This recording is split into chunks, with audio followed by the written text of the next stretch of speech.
$50 billion. जी हाँ, 50 अरब dollar.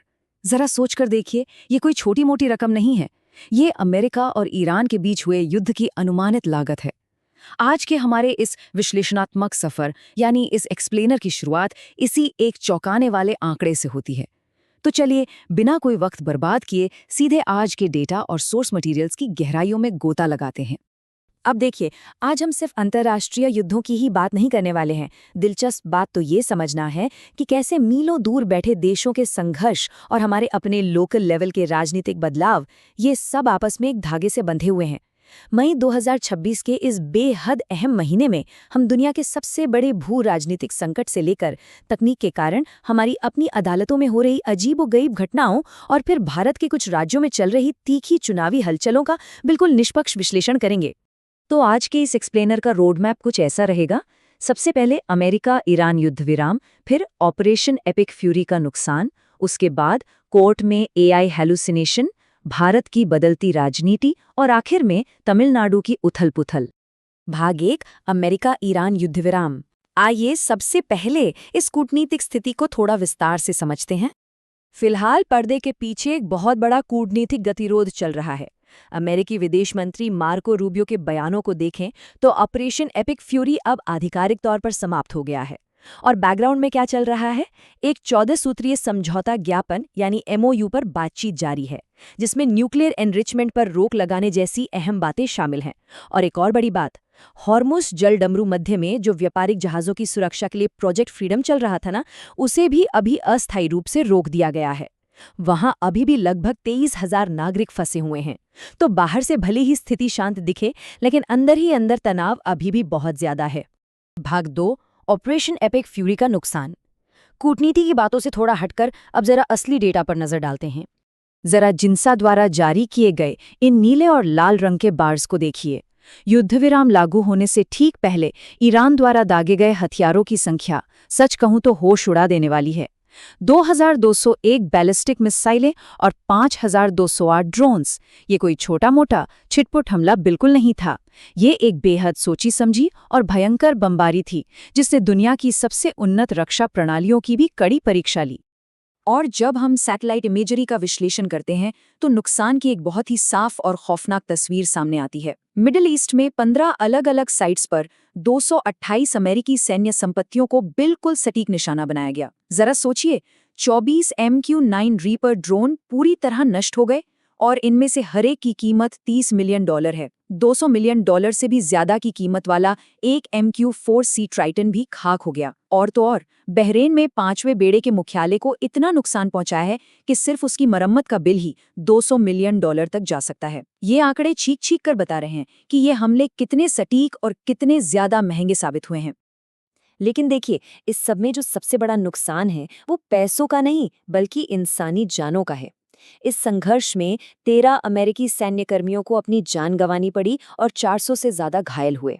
और कुछ अनुमान तो यहाँ तक बता रहे हैं कि इस युद्ध का कुल आर्थिक प्रभाव अंततः $1 ट्रिलियन, जी हाँ, $1 ट्रिलियन के आंकड़े को छू सकता है। खैर, इस महाविनाशकारी भू राजनीतिक घटना को यहीं रोकते हैं और अब एक पूरी तरह से अलग लेकिन बेहद गंभीर संकट की ओर बढ़ते हैं। भाग 3, कोर्ट में एआई हैलुसिनेशन। युद्ध के मैदान से दूर अब देखते हैं कि कैसे एक तकनीकी खामी सीधे सीधे एक बहुत बड़ा संस्थागत संकट बन सकती है। यहाँ सबसे अहम बात जो हमें समझनी है वो ये कि जेनरेटिव एआई कोई आम सर्च इंजन नहीं है, ये एक प्रिडिक्टिव लैंग्वेज मॉडल है। स्क्रीन पर बाईं ओर असली कानूनी मिसालें हैं जिन्हें बाकायदा डेटाबेस से वेरीफाई किया गया है। लेकिन दाईं ओर देखिए, सुब्रमण्यम बनाम एम नटराजन। आपको जानकर हैरानी होगी कि ये केस पूरी तरह से फर्जी है। ये एआई द्वारा पैदा किया गया एक भ्रम है जिसे हम हैलुसिनेशन कहते हैं। अब हुआ ये कि विजयवाड़ा की एक ट्रायल कोर्ट की जज ने इस एआई जेनरेटेड फैसले को एकदम सच मान लिया और इसे ही अपने आदेश का आधार बना लिया। ऐसा इसलिए हुआ क्योंकि एआई कानूनी भाषा की नकल करने में इतना माहिर है कि वो बिल्कुल असली लगता है, भले ही उसमें तथ्यों के नाम पर जीरो हो। जाहिर है, इस घटना पर बवाल मचना ही था। फरवरी 2026 में भारत के सर्वोच्च न्यायालय ने इस पर बेहद कड़ी चेतावनी दी। उन्होंने साफ कहा कि फर्जी फैसलों पर आधारित निर्णय कोई साधारण मानवीय भूल नहीं है, बल्कि ये सीधे सीधे एक कदाचार यानी मिसकंडक्ट है, जिसके गंभीर कानूनी परिणाम भुगतने होंगे। ये घटना हम सभी के लिए एक बहुत बड़ा रिमाइंडर है कि तकनीक कितनी भी एडवांस क्यों ना हो जाए, क्रॉस चेक करने और इंसानी वेरिफिकेशन का कोई दूसरा विकल्प है ही नहीं। भाग 4, भारत की बदलती राजनीतिक तस्वीर। तो तकनीक की दुनिया से बाहर निकलते हैं और हाल ही में हुए विधानसभा चुनावों से उभर रहे दिलचस्प डेमोग्राफिक डेटा पर नजर डालते हैं। असम के चुनावी नतीजों का ये डेटा ग्राफ अपने आप में बहुत बड़ी कहानी कह रहा है। कांग्रेस ने जो कुल 19 सीटें जीती हैं, जरा गौर कीजिएगा, उनमें से 18 सीटों पर मुस्लिम उम्मीदवार विजयी रहे हैं। पार्टी ने कुल 20 मुस्लिम उम्मीदवार मैदान में उतारे थे, जिसका मतलब है कि सफलता का रेट बहुत ही ज्यादा रहा। इसके बिल्कुल विपरीत 79 गैर मुस्लिम उम्मीदवारों में से केवल एक ही जीत दर्ज कर सका। ये डेटा बहुत ही स्पष्ट रूप से विशिष्ट क्षेत्रों में वोटिंग पैटर्न के भारी ध्रुवीकरण को दिखा रहा है। और दिलचस्प बात यह है कि ये पैटर्न सिर्फ एक राज्य तक सीमित नहीं है। दक्षिण और पूर्वी भारत में भी एक ऐसा ही व्यापक रुझान देखने को मिल रहा है। असम और केरल की बात करें तो कांग्रेस और उसके सहयोगियों द्वारा उतारे गए मुस्लिम उम्मीदवारों की जीत का रेट 80% से भी ज्यादा रहा। केरल विधानसभा में अब 35 मुस्लिम विधायक हैं। पश्चिम बंगाल में कांग्रेस ने जो केवल 2 सीटें जीतीं, कमाल की बात देखिए कि वो दोनों भी मुस्लिम उम्मीदवारों ने ही जीतीं। राजनीतिक विश्लेषकों का ये मानना है कि ये नतीजे भारतीय चुनावी राजनीति में डेमोग्राफी और स्थानीय गठबंधनों की बढ़ती ताकत को सीधे तौर पर रेखांकित करते हैं। भाग 5, तमिलनाडु और बंगाल में उथल-पुथल। चुनावी नतीजों के बाद सत्ता को लेकर जो संघर्ष चल रहा है, वो हमारे आज के इस एक्सप्लेनर का आखिरी पड़ाव है। चुनाव खत्म होने के बाद के कुछ ही दिन किस कदर उथल-पुथल से भरे रहे हैं, इसका एक बार टाइमलाइन देखिए। 30 अप्रैल को भवानीपुर मतगणना केंद्र पर भारी विरोध प्रदर्शन होता है। फिर 6 मई की सुबह सुबह तमिलनाडु में टीवीके सरकार बनाने का दावा पेश कर देती है। लेकिन उसी दिन यानी 6 मई की रात को बंगाल में एक राजनीतिक सहयोगी की दुखद हत्या हो जाती है। ये पूरा घटनाक्रम दिखाता है कि कैसे राजनीतिक बदलाव पलक झपकते ही हिंसक हो सकते हैं और बड़े संवैधानिक संकटों में बदल सकते हैं। 6 मई की रात की जो घटना थी, वो चंद्रनाथ रथ की हत्या की थी। और ध्यान रहे, ये कोई सामान्य राजनीतिक कार्यकर्ता नहीं थे। वो भारतीय वायुसेना के एक वेटरन अधिकारी थे, जिन्होंने लगभग 2 दशकों तक देश की सेवा की थी। बाद में वो भाजपा नेता शुभेंदु अधिकारी के प्रमुख रणनीतिकार बन गए थे। अक्सर हम चुनाव के बाद की राजनीतिक हिंसा को सिर्फ आंकड़ों में देखते हैं, लेकिन उन अमूर्त आंकड़ों के बीच ये एक असली चेहरे और एक असली परिवार की कहानी है, जो हमें ग्राउंड जीरो की खौफनाक हकीकत बयान करती है। वहीं दूसरी ओर अगर हम दक्षिण की तरफ चलें तो वहां हिंसा नहीं, बल्कि एक बहुत बड़ा संवैधानिक गतिरोध चल रहा है। कांग्रेस के समर्थन के बावजूद टीवीके बहुमत के जादुई आंकड़े से ठीक 5 सीट पीछे रह गई है।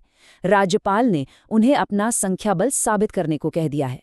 ऐसे में अब टीवीके के नेता हाथ पर हाथ धरे नहीं बैठे हैं।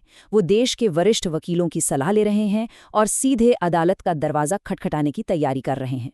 अब ये देखना वाकई बेहद दिलचस्प होगा कि क्या कानूनी दांव-पेच इस उलझी हुई राजनीतिक पहेली को सुलझा पाते हैं या नहीं।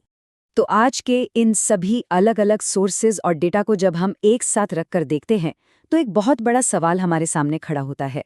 जो कुछ भी आज हमने देखा, चाहे वो खाड़ी देशों में $50 अरब का विनाशकारी युद्ध हो, हमारी अपनी अदालतों में इस आर्टिफिशियल इंटेलिजेंस की खतरनाक घुसपैठ हो, या फिर हमारे राज्यों में चुनाव के बाद की ये भारी राजनीतिक और संवैधानिक उथल-पुथल, ये सब आखिर हमें क्या बता रहे हैं। 2026 में तकनीक, क्षेत्रीय राजनीति और ये वैश्विक संघर्ष मिलकर हमारी स्थिरता की परिभाषा को और कितना बदल कर रख देंगे, इस पर हम सबको विचार करना बेहद जरूरी है। आज के इस विश्लेषणात्मक सफर में हमारे साथ जुड़ने के लिए बहुत बहुत धन्यवाद। आगे भी ज्ञान और डेटा आधारित विश्लेषण का ये सिलसिला बिल्कुल ऐसे ही जारी रहेगा।